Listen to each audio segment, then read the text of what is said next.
For today's Sciencemancy, how mind-reading machines challenge human rights. This is one I think about a lot, and not just when I go to the basement, though that is often a fruitful time for it. But I read Robert Heinlein, the science fiction author, when I was younger, and he had an AI that he would start giving a story idea to, and she would just take it and run with it, and kind of read his thoughts, kind of know how he works, and finish the story and sell it for him.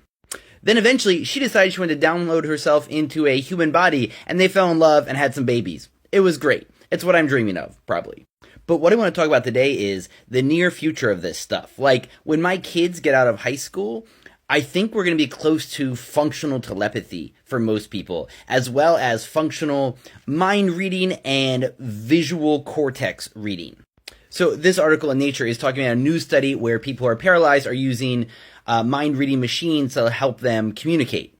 Right now, the technology isn't that good, but it's getting better. I've also seen articles in here about for prosthetics and people use their mind to move their limbs and things like that. But there is an inherent problem there. The AI is going to have to guess what you want to do with your limbs. Like, it's trying to read your thoughts on this, but there's going to be a balance and a switch that you turn between how much the AI is allowed to guess and how much it must be sure that you want to do this motion.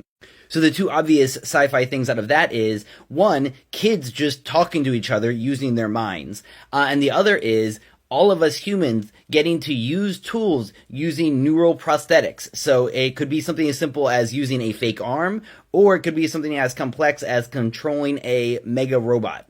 But the one I always dreamed of and wanted to write a sci-fi short story about is the ability to visualize what's happening in the visual part of your brain. Because I've also seen recent studies about that, of visualizing what people are dreaming while they're asleep, and it's not great so far, but it's getting there, and it's not going to be that far away.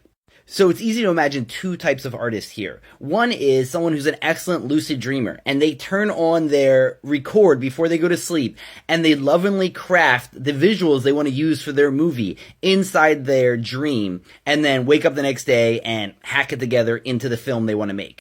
The other is people sitting around who have very good imaginations, and they simply put on the cap and they start imagining the beautiful scenes that they want to see, and they feed it into some kind of image generator like DALL-E and say, here's my rough draft of what I'm trying to visualize, you take it from here, and then you work with the AI to create the perfect visual that you want.